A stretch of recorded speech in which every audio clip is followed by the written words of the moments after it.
Dalva Lamminmäki, thank you very much for agreeing to yet another interview.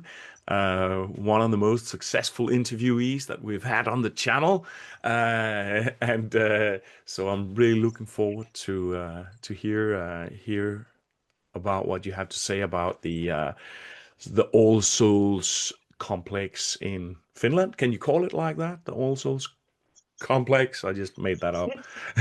Oh, hello, Rune. Yes, you can call it that. And greetings from Finland. Thanks. And it's getting dark. It's getting cold. And I was just looking from the window, and there is small birds coming and knocking to the window and like food. Give me food. Yeah, So yeah, they are the sign that we are getting ready for the winter, and they are trying to get ready too. yeah, yeah. Where exactly in Finland is it that you live, actually? I live in East Finland, Okay, so I'm 75 kilometers from the Russian border. okay. So that's So it's deep Finland. yeah, northeast Finland. Yeah, this is Yeah, the lots of like the Kalevala poetry and rune singing. It's from these areas. Strong yeah, culture with kantele playing, and that's kind of so. You should come to visit, and whoever is listening now, you too. yeah. Totally. I would totally love to go. Is it called Karelia, in that place? Yeah, it's Yeah, the in Finland we have Karelia, and then in the other side of the border is also yeah, Karelian Republic. yeah, So it's a little bit confusing concept also, but yeah, it's called Karelia. This is yeah. North Karelia where I am, and when you go a little bit more south, of course, there is a area of South Karelia, Mm. and it's also a dialect of Finnish language. Okay. How different is that dialect? Is it as different as is that called Meänkieli that they're speaking in northern Sweden? Is it which is its own kind of Finnish, I think? Yeah. Is it the same kind of different level between normal? No, not like Meänkieli is a really different and a Okay. very specific own language. Like Karelian language is actually two, but when we talk about the dialect, that is just it's Finnish language and Finnish dialect. So it's in little twist, but it's totally Finnish language, and all the Finns can understand, even that I'm from North Karelia. Yeah. Cool. Cool. Anyway, let's get into today's topic that I've really been looking forward to. Like for me, like the last time I was really astonished by the awesomeness of the Finnish animism because it's very similar to other kinds of Nordic animism, but it's also very distinctly itself in some ways. And so and it also seems to me that it's that there's so much in Finland, and so I'm yeah, I'm a fan. I'm a, Good to hear. Yeah, good to hear. We are very rooted. That I think that is like we're still here in the forest and very rooted.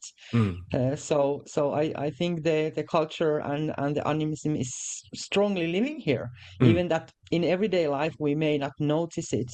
And I think that's the most beautiful part, that mm, people even may not know when they are actually doing something really traditional, because mm. they are the backgrounds are far away, but it's living culture. Yeah, yeah.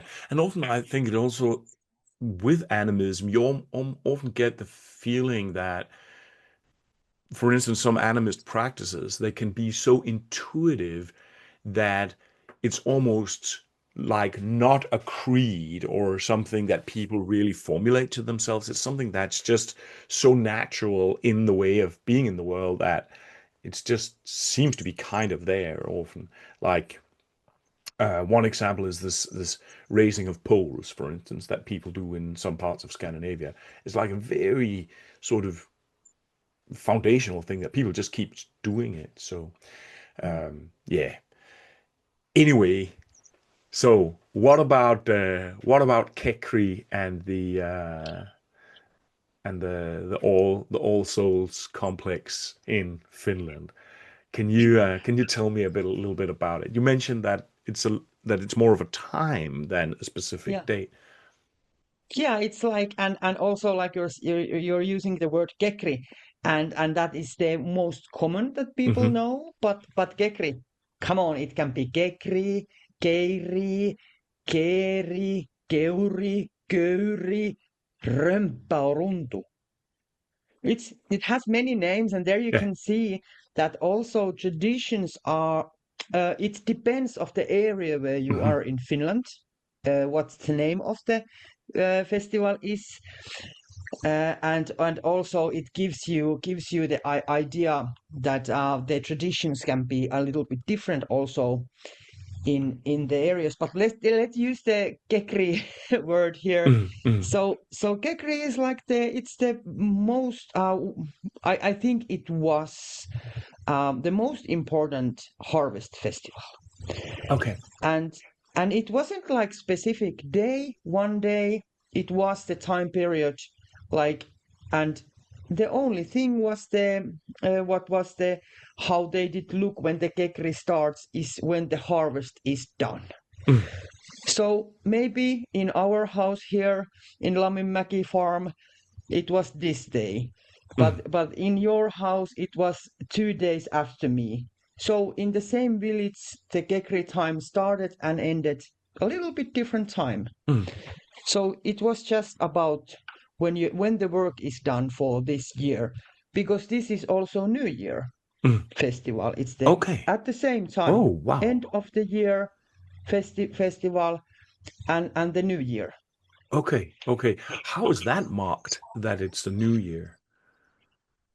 Yeah, it's because in old calendar it's the start of the new year. It's Yeah. now in like when the harvest is done, the year is it end. Yeah.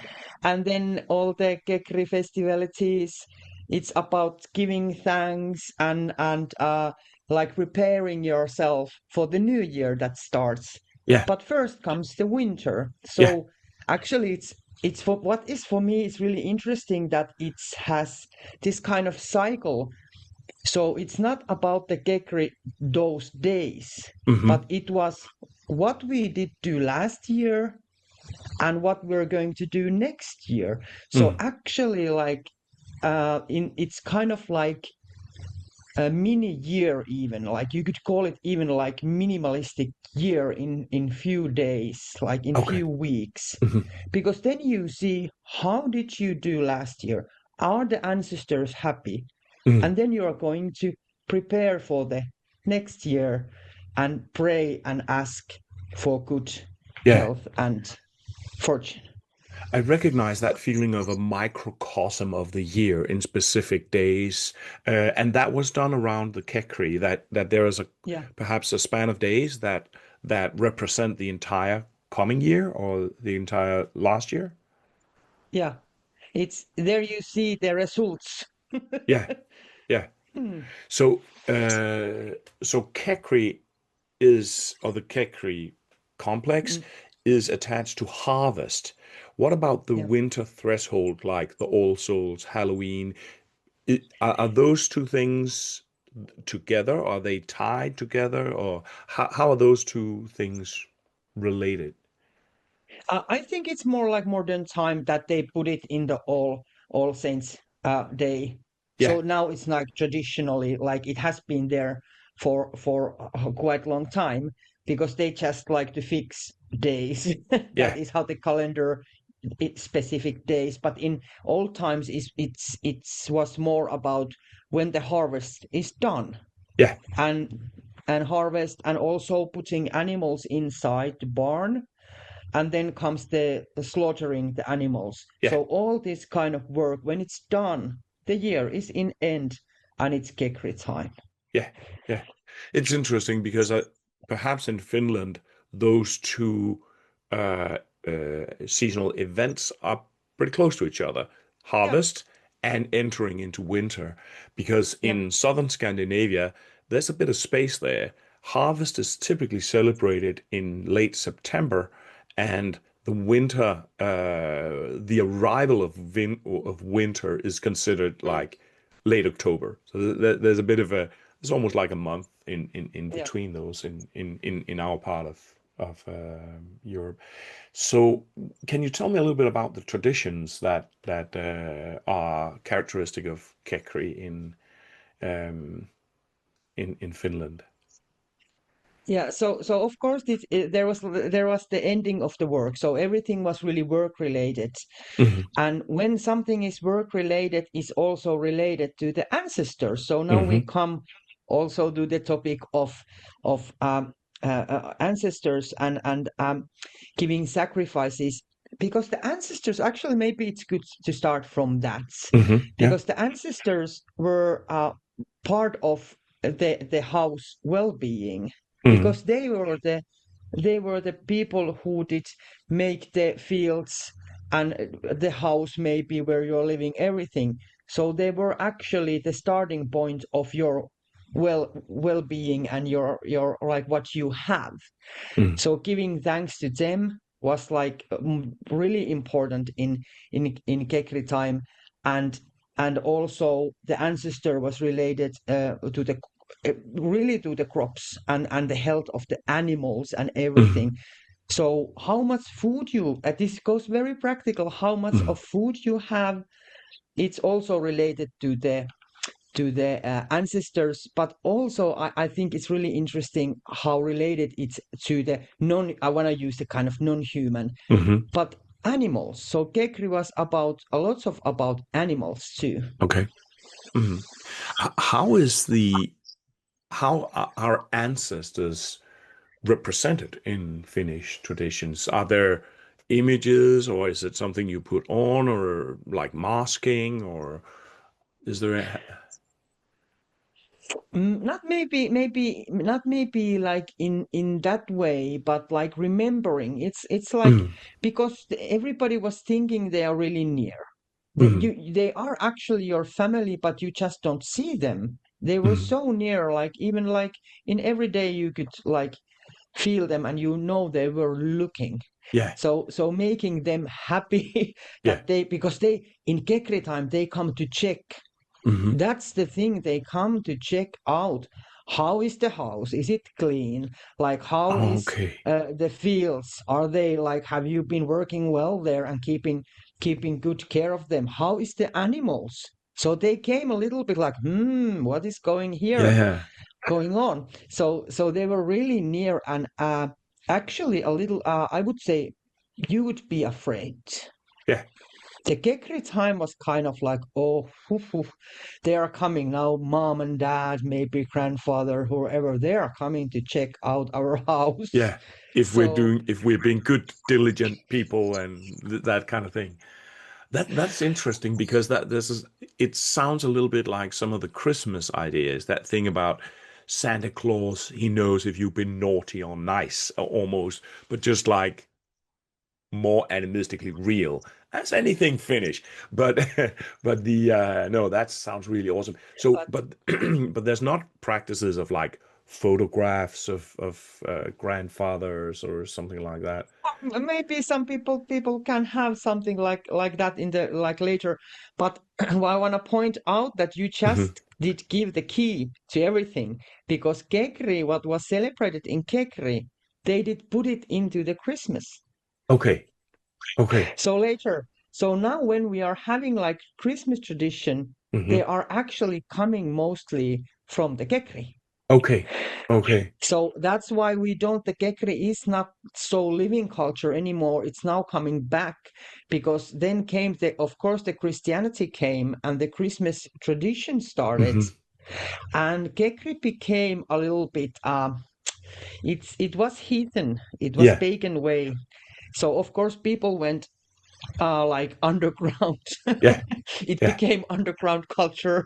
So and you were hiding with the Kekri celebration, because the church didn't look that yeah. well.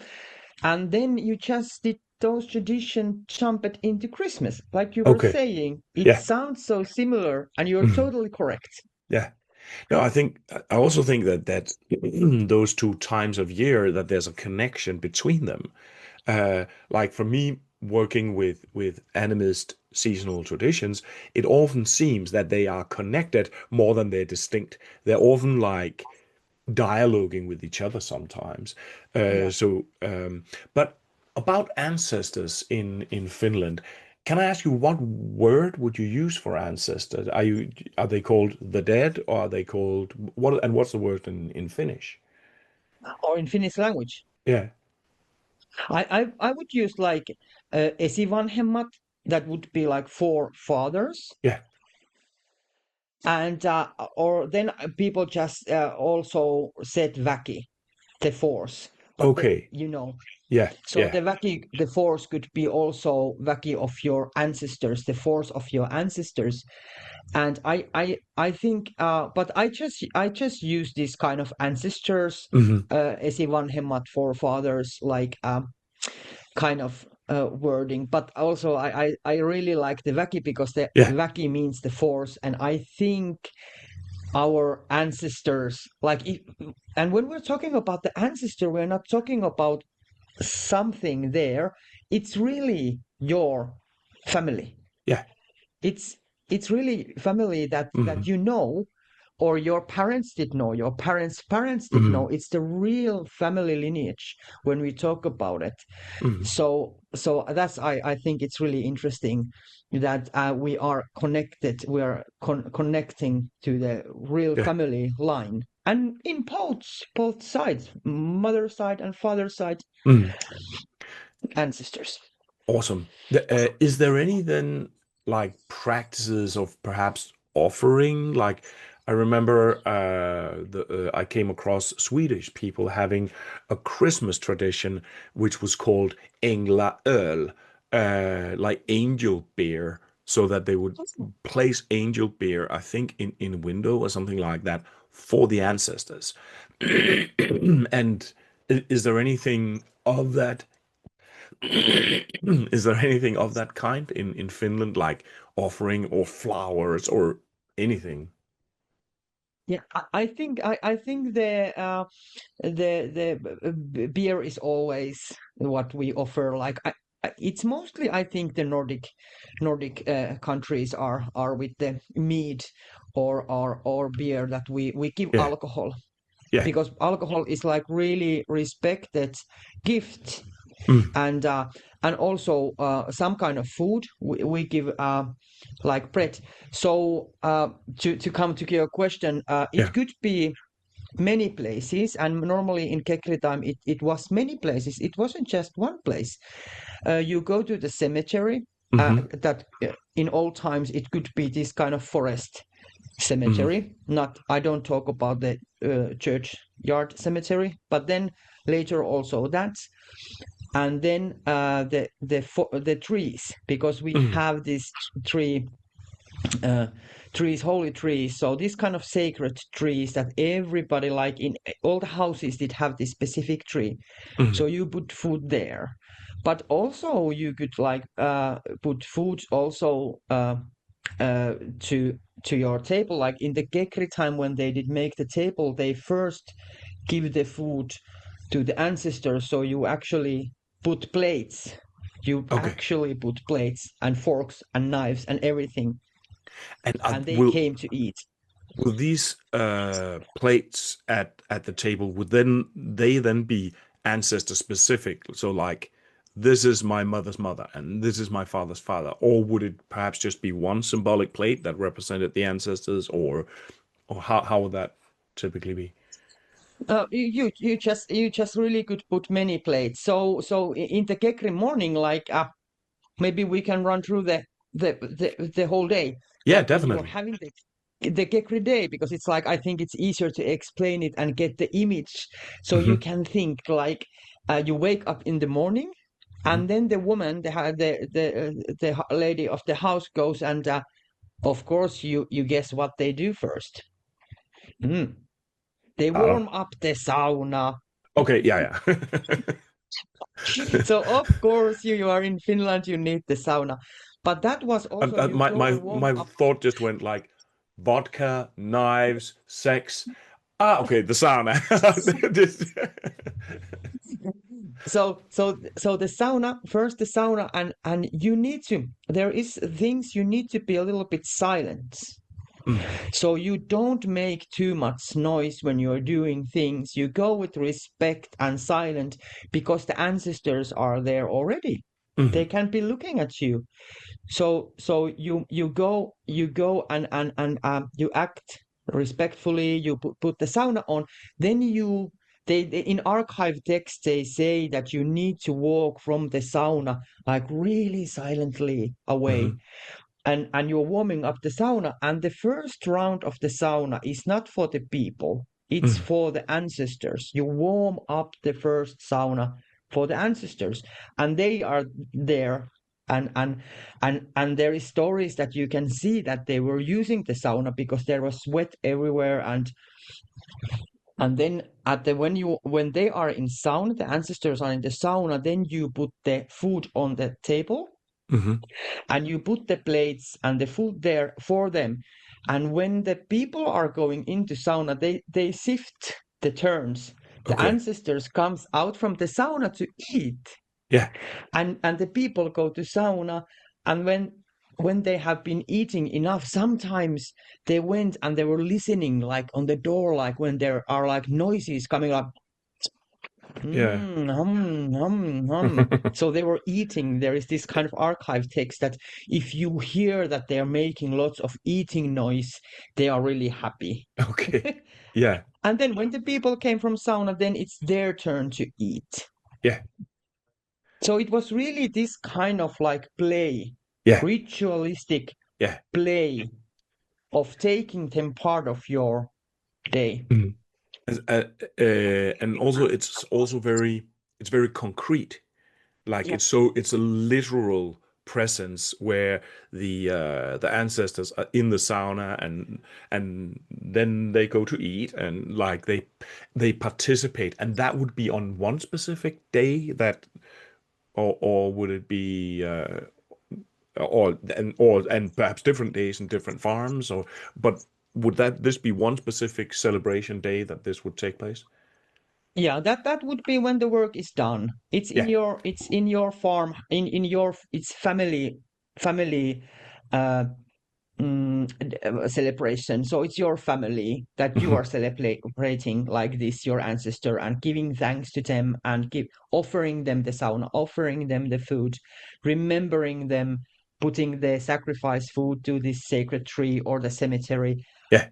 and just getting. I would say it's more kind of this way of negotiating with the ancestor and talking to them and saying like, okay, we give all of this to you that you take care of us next year too. Yeah. Yeah. Beautiful, beautiful traditions there. So now we got the day started. Would there be more sort of ceremony or interaction with the ancestors during the this Kekri celebration day? Yeah, and if depending on how the days go, but in this kind of, because now we have to remember that we're living in agricultural, like this kind of village environment. There could be that in the morning you're going to meet the Kekri goat. Okay. And I'm really fascinated because you have that kind of mask behind you, and that would be like really near of what the Finns would have also. That Okay. kind of mask of the goat. Yeah. And it comes into the house. It can have the clothes are going backwards, and they can have this kind of bark, made of bark, this kind of mask. And so it did present the spirit of this time. Yeah. And it came to your house, and they did make this kind of like mm, pointy peak, like the bird has peak, Yeah. of this kind of what you take uh, uh, the wool of the sheep, the shearer. Do you Yeah. know shearer? Yes, These I actually scissor. have them here. Ah, yeah. The kind of old-fashioned scissor, right? Yeah. Yeah, these kind of things. Yes, exactly.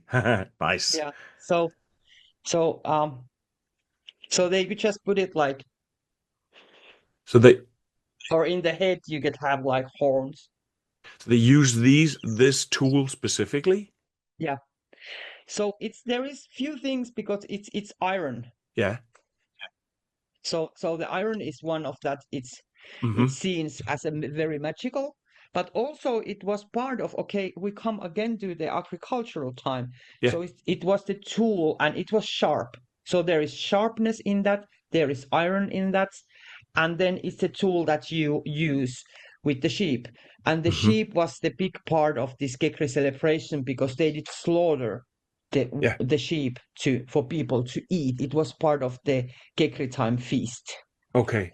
So the Kekri goat is similar to a Yule goat. Again, there's that Yeah, similarity. yeah, Uh, but you have masks sometimes made of bark or yeah, with these old-fashioned yeah, scissor, perhaps as horns or as a beak.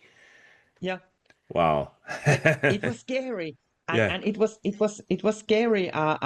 And we have some archive photos of them, and so they were scary, and they came into the house like with this like really big like banging noise, making Yeah. like noise. You really know when they're coming. And then they were saying like, give me food, or would it be food or the oven? And what it means, like, if you don't give me food and the booze, I'm going to break your fireplace. Okay. So because that was of course the heart of the house, and Yeah. like the fire, Yeah. if you think what fire means to people Mhm. and how important it was, your warm, your cooking, everything, and how magical place the oven was and the meaning of the fire. Yeah. So the Kekri was kind of saying, I'm going to take everything from you. Yeah. Or breaking the fire is the threat to Yeah. to to. So you said that the Kekri goat presence would be wearing clothes backwards or something like Yeah. that. Why and And how would that? that is that kind of, the how the tricksters are, and it's Uh-huh. about like men dressing up like women, Okay. Yeah. and women dressing up like men, Hmm. because in Kekri it's the liminal time. Yeah. Now we say like, when there is a uh, Samhain, or the Halloween, whatever Hmm. people Day of the Dead, what you are calling it, in Hmm. depending on your culture, then we are saying that the veil is really thin Yeah. between us and the ancestors. And it's also this kind of like, so everything is upside down, Hmm. Yeah. everything. So they're changing the characters, everything, your clothes are upside Hmm. down, uh, and the roles are upside down, everything is mixed and chaotic. Yeah. But why it's the chaos? Because it's the end of the year, but the Hmm. start of the new year. Hmm. Chaos, and then the order comes back. Yeah. Yeah. So getting back the control, but first there is this kind of chaotic Kekri goat coming and Yeah. Yeah. scaring you. I think these goat figures have sometimes you find them around the year having different roles in Scandinavia, and they also have this thing that sometimes they're very composed. So they will have a beak like a bird, or so they're almost like composite beings that are put together by different kinds of different animals and these sort of things. But how would the interaction with the Kekri goat play out? What kinds of ceremony of interaction would there be with this being? Well, when it comes into the house, of course, you give the food Yeah. and the alcohol for it. Mm, And there was this kind of traditions that, if because also this was kind of protection magic. You could see it partly mm, kind of protection magic, because if you are taking care of the goat and what the goat is asking, mm, and the goat is happy, then your next year will be, it's going to be well. mm. Everything will be okay. and so if there come some problems with the harvest, the animals, the crops next year, you could think like, did we give enough food for the Mm, Kekri goat? Uh, uh, was he happy overall? mm, Did we do yeah, something wrong? mm, So these kind of ideas also came. yeah. Who would be those masking performers who would I imagine going from house to house or from farm to farm and perform the Kekri code? Who would that be? It well, it can. I think there could be like neighbors or even like from your own family. Like Okay. now, as you know, like I don't know, in families nowadays when there is the Father Christmas many times, Hmm. the if it's I'm going to say whoever is listening to this, like I'm going to say that the Father Christmas is a real thing, so don't worry. But in Hmm. because he cannot go everywhere, he's too busy. So sometimes maybe it's the father or some male from the family acting as a Father Christmas because they're helping him. Mm, yeah. So that's what. So it's the same Mm, kind of system. yeah. Cool. Cool. I'm asking because in some cases of these masking processions, there would be, for instance, groups of young men Yeah. particularly who would go around in communities Yeah. doing masking stuff.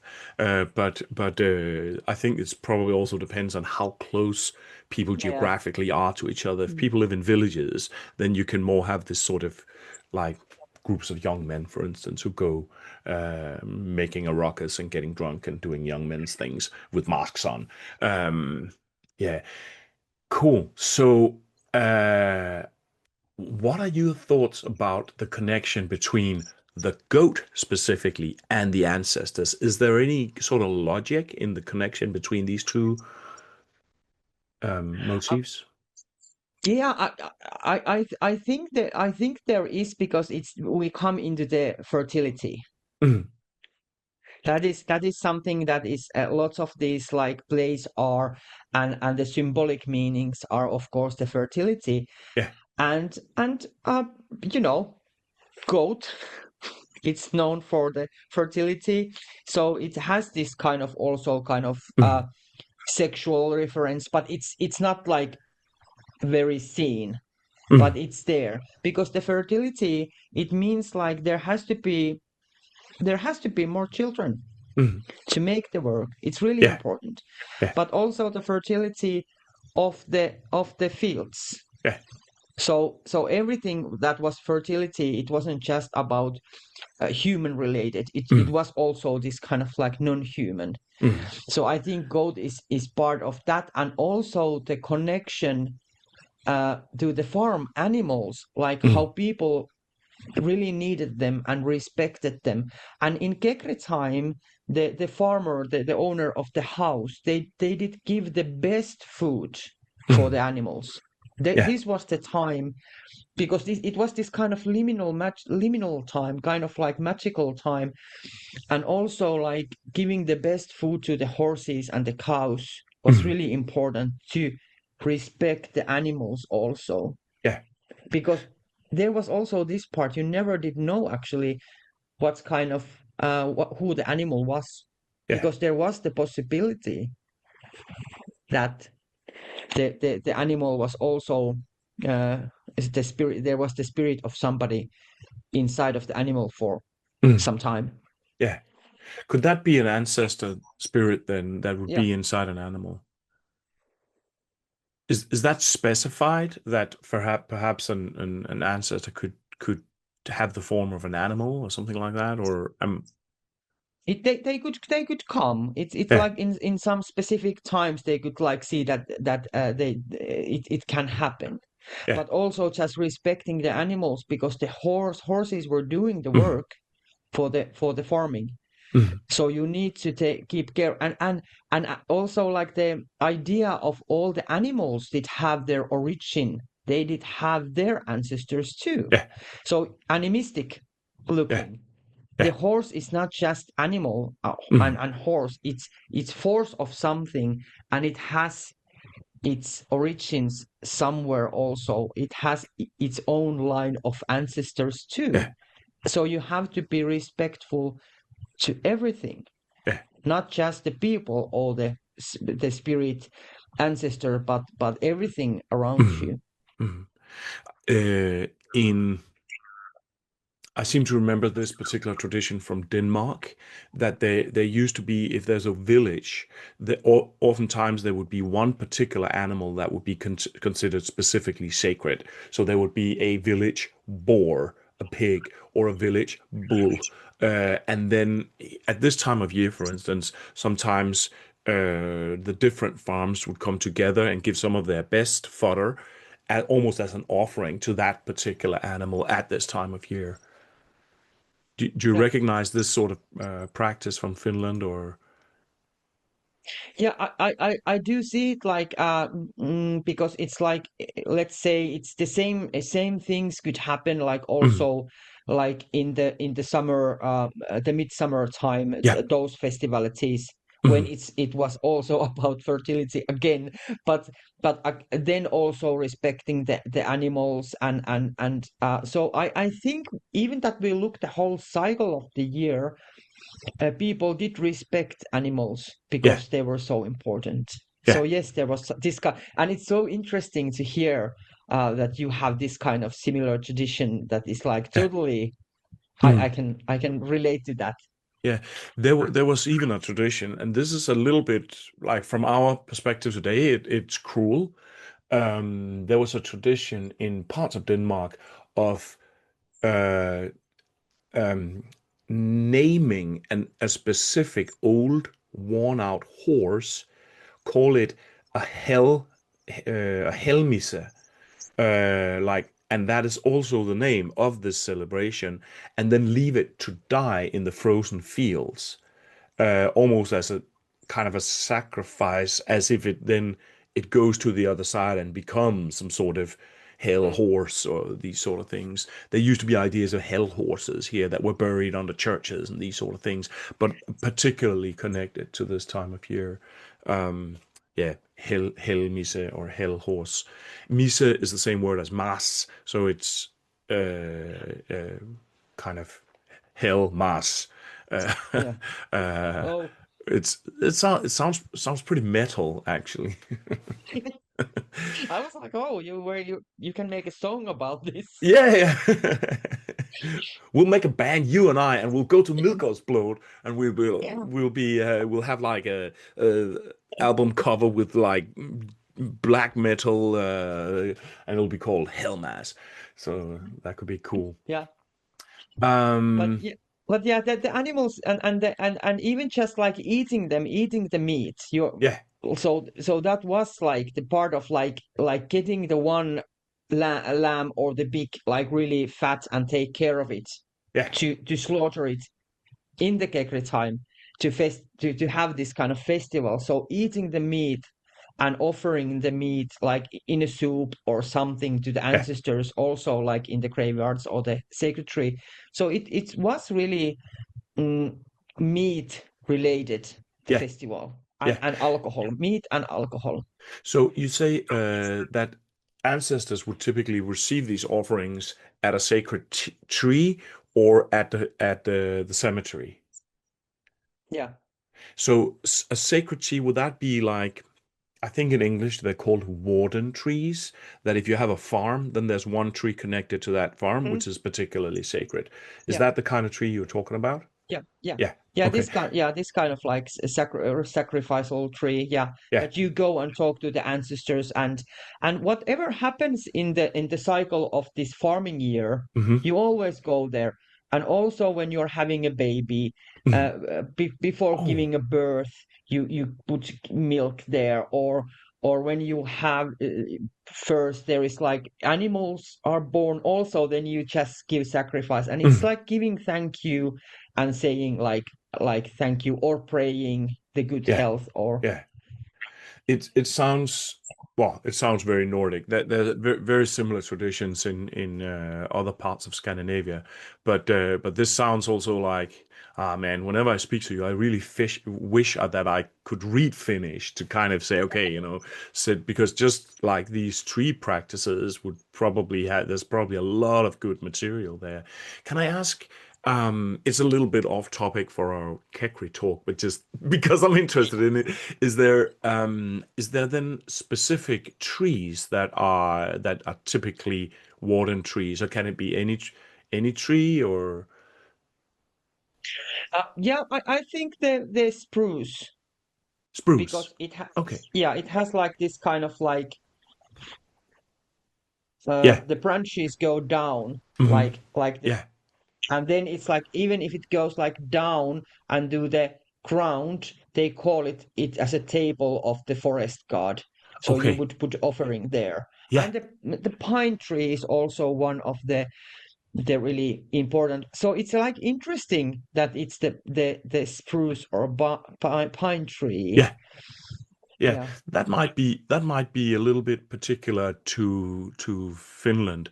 My impression is, well, my impression from Scandinavia with sacred trees is that it can be many different kinds of yeah, trees. yeah, yeah. One tree that is particularly important in southern Scandinavia, where I'm from, is the elder tree. Is very, very important Oh, in Denmark and southern Sweden. But beside that, my impression is that it can, be yeah, different kinds of trees and often birch yeah, or yes, different. But that's a very nice image that the yeah, tree creates a plate for the forest yeah, god. yeah, yeah. Yeah, lovely.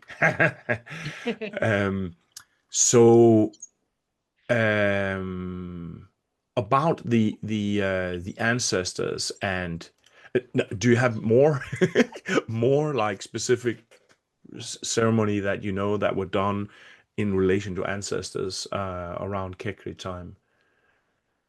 Well, there is. I think it's also good to think that because the festival was family related, Yeah. it was Hmm. your house.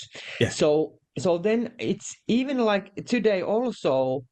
It wasn't like everybody was doing the same No. things. So it's good to remember that even then it would be in some other house the tradition was a little bit different, Hmm. or there could be something specific that it was this family's tradition. So I think it's also good to know.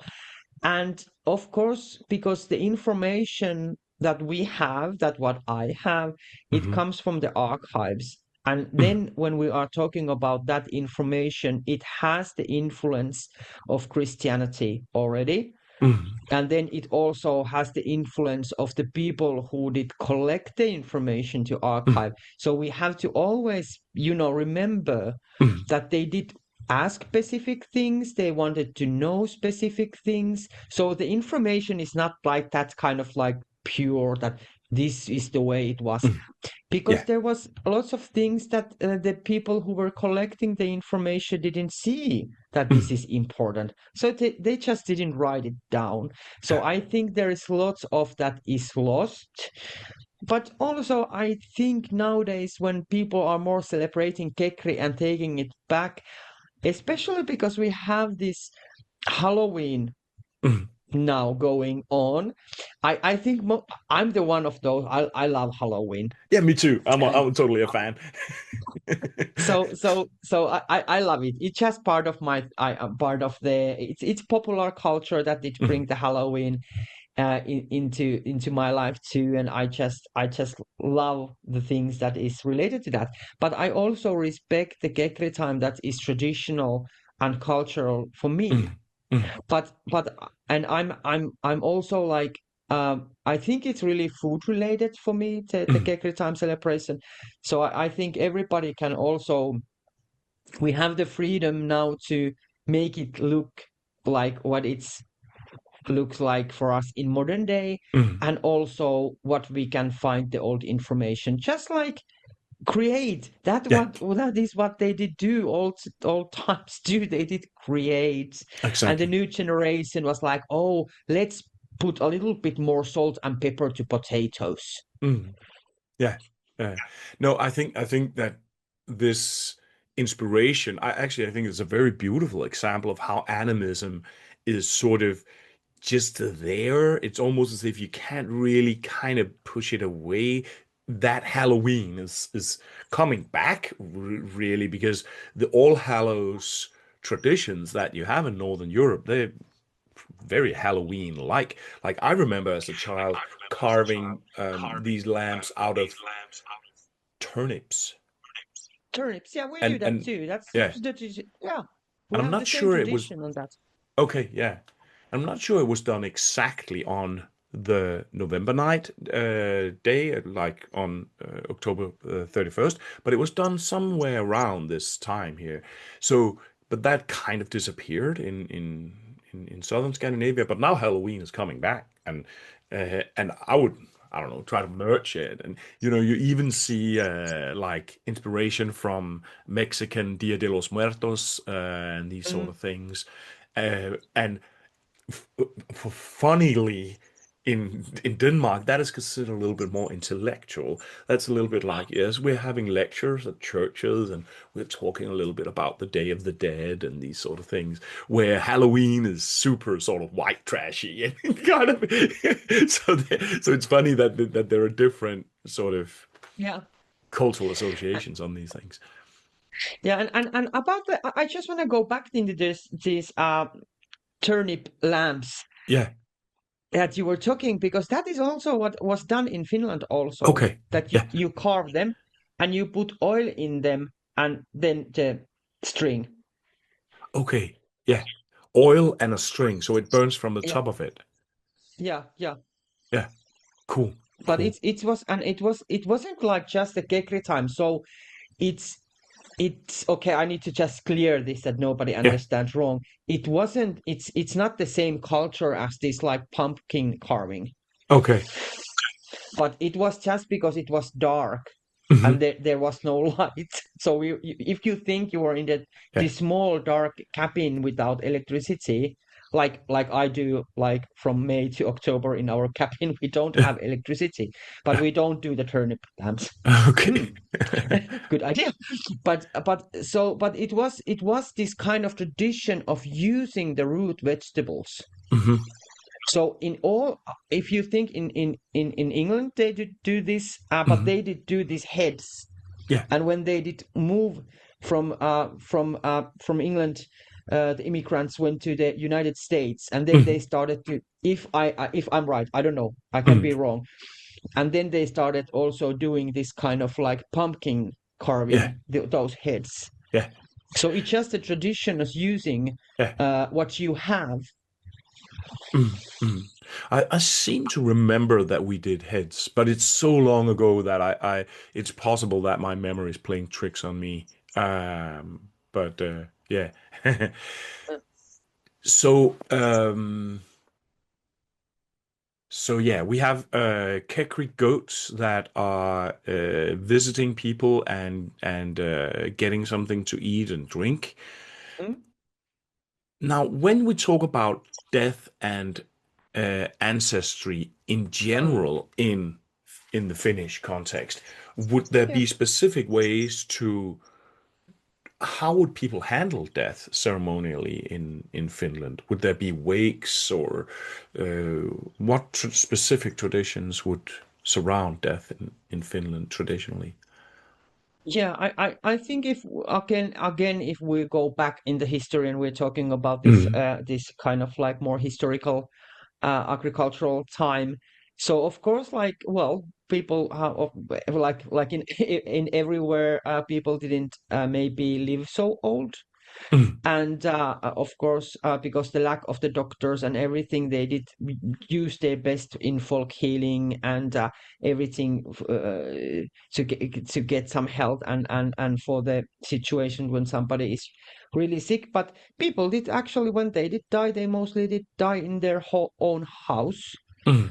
And then there was, we did talk when we did make this our sauna talk, we did talk about the washing the corpses. So they did Yeah. wash the body in the house. They just put it on the uh, what is the use for the word for the what is that material that the mask is made from? What mask? that is behind you? Oh, that's straw. Straw. Okay, Yeah, thank you. I just lost the word. yeah. So they put straw on the floor and was the person there, or if possible, also they do it in sauna. And then it's like it was also like just being with with the dead person. So you could Mhm. keep the person in the house, Yeah. and people came and visit there, and then there was like eating the food. So it was the same as the Kekri celebration too. People did have like alcohol and food, and if there were, depending on were you East or West Finland, was it like the Orthodox religion or the Lutheran one, then there was a little bit different ways of doing the ceremonies, but they didn't wait very long because of course you didn't have, nowadays we have the place to put the corpse and keep it in cold, but they didn't. So it actually Yeah. they did have the ceremony for for like in just maybe few days because you couldn't keep the body very long Yeah. at the house Mhm. Mhm. to put it on the grave. Yeah. But also depending on which side of the country you are, because the Orthodox religion is like really different in this. Mhm.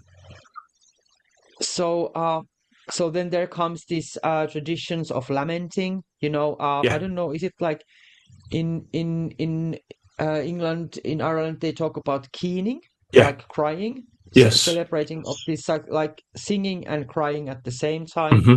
So these kind of ceremonies and they they it could the ceremonies could take for days. Yeah. For days. Okay. So Yeah. very So it could, serious wake yeah. lament And ceremony. of Yeah. course, like, and there could be like this long waiting time. So the idea was like the person dies, but the spirit doesn't leave the house. Yeah. So this kind of like traditions of opening the doors and opening the windows to help the soul to leave the house. These kind of Okay. things were done, and some people, some in some they did burn like the juniper. Juniper. Or- Okay. So they Okay. were using this kind of like smudging and different kind of things to get the soul to move out of the house because that was dangerous if the soul didn't Yeah. leave the house. Then Yeah. you have that, we call it now ghost. Yeah. So juniper was used to clean, Yeah. to And the purify a smudging, space. like, Yes. yeah, the Yeah. smudging and cleaning the space, yeah. Yeah. And of course, it to be I'm the practical Finn again, sorry, but it's not all just so spiritual. No. It did smell bad. Yeah. Yeah. When the Totally. person And dies, it smells bad in the yeah. house. So the juniper was also for that. It Yeah. was antibacterial, and also there was the smell The of the the corpse. practical. But I think those two things are two sides of the same coin in the Yeah, animist perception that the fact that the smell of juniper is lightens and it has a yeah, perfume juniper yeah. that is a part of why it has a purifying effect probably from the animist perspective. Mhm. There's one particular, now we're talking about smudging and incense. There's one particular thing I want to ask you. Do you know the word fatwood in English? Hmm. Fatwood. It's literally called the same in Swedish. I think it's called fetved or shadved, tar wood, which is Oh, okay. uh, typically spruce or Yeah, pine that collects yeah. resin I and know. then it Yeah, burns very yeah, well. Do you know of yeah. any ceremonial use of this fat wood in Finland? No, I think it was just use it because it did lit so well. Yeah. So Okay. I think it was mostly used for that, but using tar, like kind of just the tar, that was Mm. used like in folk healing in many ways, in different Okay. many ways. And there comes the saying that if the tar, and booze and sauna doesn't help, you're going to die. So you have three Yeah. options. uh, I think is that written on a stone over the university hospital in Helsinki? Yeah, it's got, but it's still If like, tar, booze, or sauna doesn't work, you're gonna die. yeah, yeah, That it's is like so. it's lethal. So yeah, that was the old saying, but Uh, there is also the truth that they were that is using so tar Finnish. and booze, and then sauna was the healing place. And if those don't work, it's you're gone. I'm sorry. It's a little bit like a stereotype Yeah. idea about stuff that Finnish people would say. If tar and booze or sauna don't work, you will die. So, cool. So, yeah, no, but juniper used for cleansing. I've Yeah, taken a little yeah, note on that. yeah, yeah, Um, and lamenting ceremonies that could go yeah, on for days.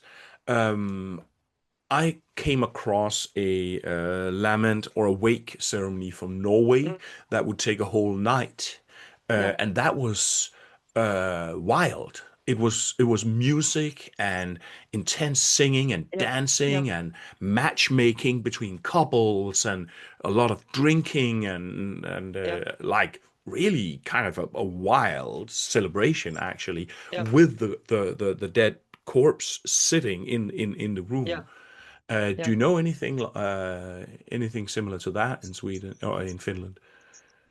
No, it's I think it's like it is a celebration, of course, but it's really interesting how you put it like that, but not maybe like not anything to do with like matchmaking, or you would mix anything else into this Mm, kind of ceremony when a person is dead. So it's like it's more being like really respectful, yeah. and also understanding when there is this death, there is the vaki, the energy of death. Mm, There is this mana in there. yeah. Yeah. So it's a little bit dangerous also, Yeah. because then there is these forces of death in the room, and touching the corpse or something that was like super dangerous. Yeah. And anything to touch any kind of that what the person did, the corpses were touching, it's like everything that was having this really specific energy Yeah. that could be used also for healing, like when they were washing the corpse, Hmm. they were uh, the soap or the cloth Mm, that you use for washing, you did keep them yeah. because they were really good for the magic later for folk healing. Yeah. But also like, well, I don't want to use this kind of like white or black magic, but like magic to heal somebody Yeah. or magic to Harm. uh, harm somebody. Yeah. So you could use them. So it was the danger Yeah. also there. Yeah. You have Yeah. to be careful how you speak, because they are listening to you. And Hmm. especially when the person has died, there was this understanding that the person is in this kind of space that he may not Hmm. understand yet that I'm dead. Yeah.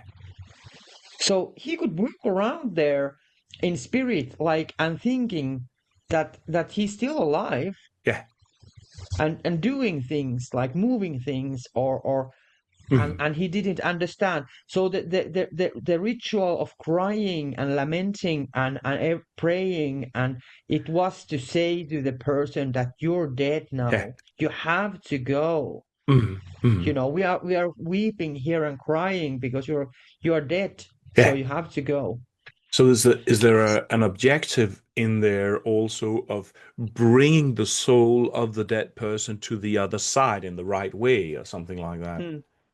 Yeah, it was that kind of like respecting and saying that we miss you and we love you and we care about you, Yeah. and but also saying at the same time it's good you go. Yeah. It's Yeah.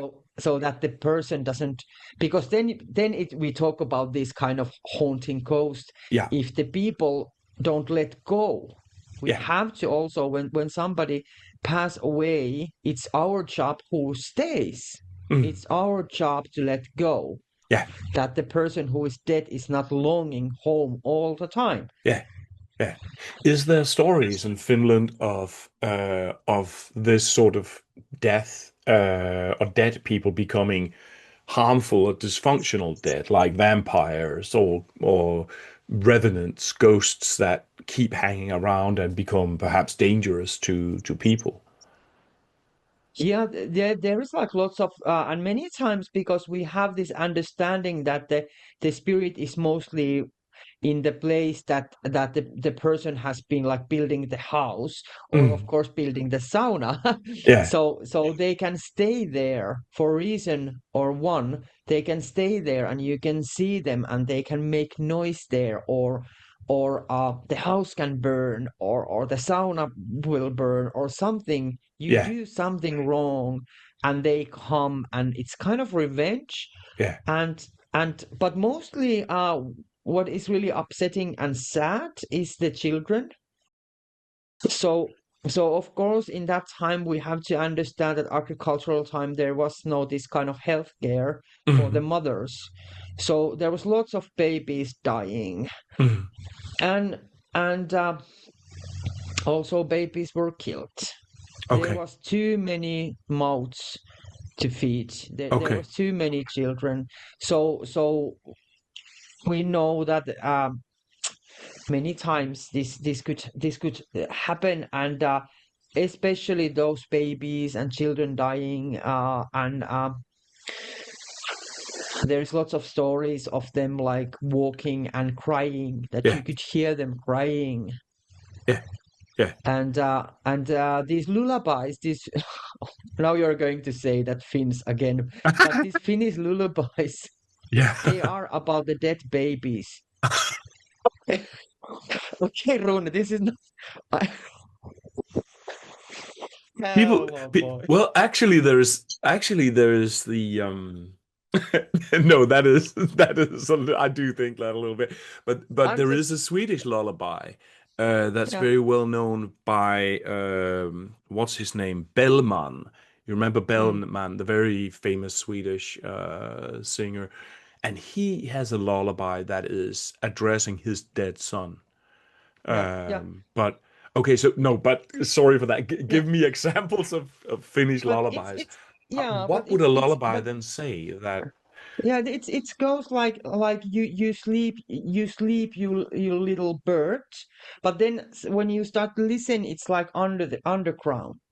Okay, So it was this kind of mother's way of talking to the baby. Maybe there was the baby that is alive, yeah, but when you are singing for the baby to fall asleep yeah, you also are singing for the baby spirit that you know because there was lots of miscarriages and like yeah, that so it's this kind of different kind of world yeah, where the little babies you put them sleep yeah, yeah. and you're singing for the dead ones also because they Okay. need that care Wow, of the mother and the singing too. wow, So I man, think that's the most beautiful way to sing wow, for the man. baby that is not in this world anymore. Yeah, amazing. So Yeah. yeah, So and it's also the lullabies are yeah this thing about killing babies or putting babies out, which I think has yeah been a way of basically controlling population in the very old yes. days. And I Mm, think it was illegalized with the mm, arrival of mm, Christianity. I think it's one yeah. of the practices that was basically Mm. Christianity illegalized it.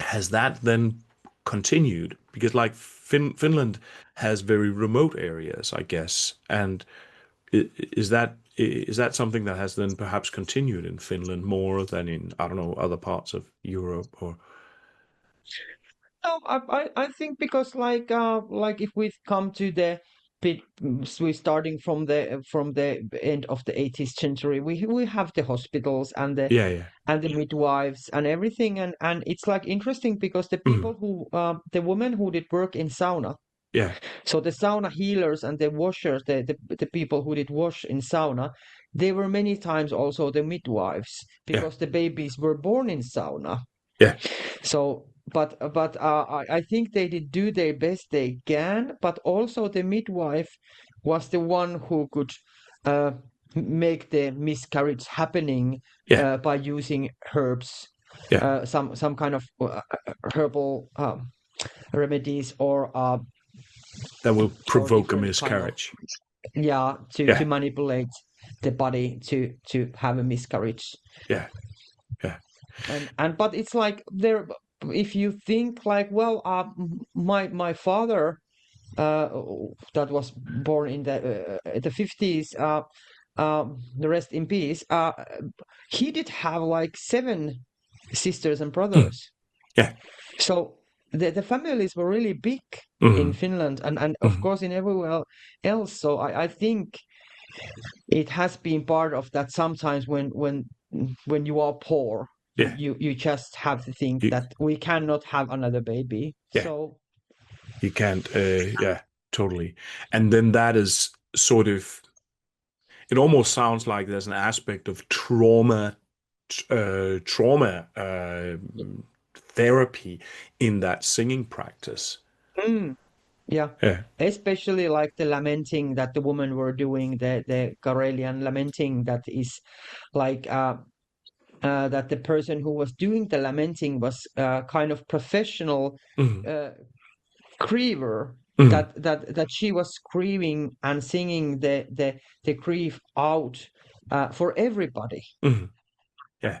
And so it became like this kind of like person who was talking with the death, like, Yeah.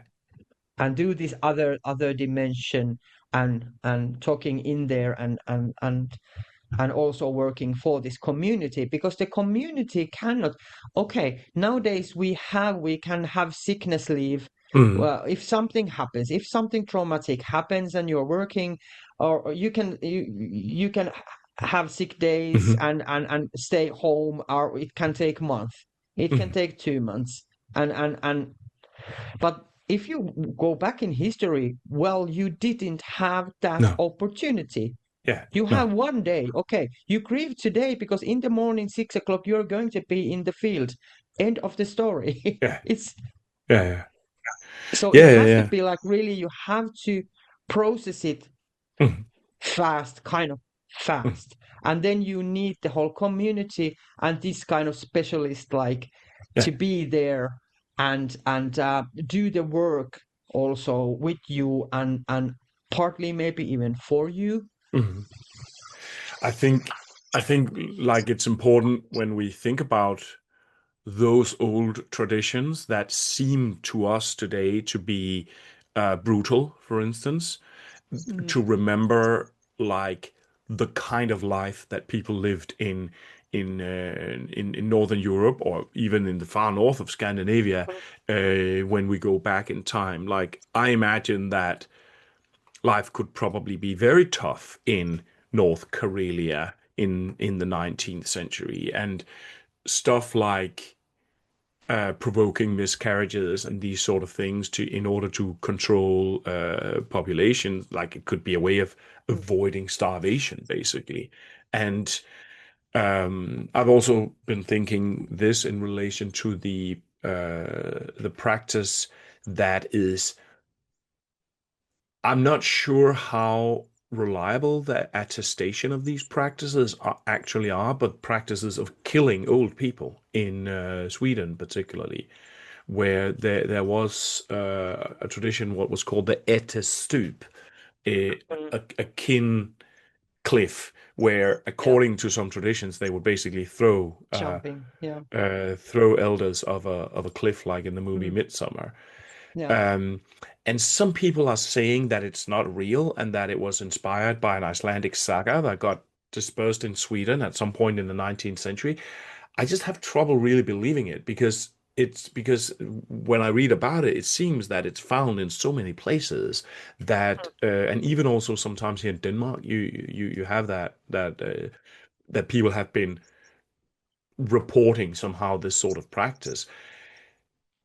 And it seems to me unlikely that that it would that the idea of it would spread so much, while it's actually a practice that you find in specific indigenous communities, that people reach a certain age and then they either commit suicide or they are helped to kill themselves somehow.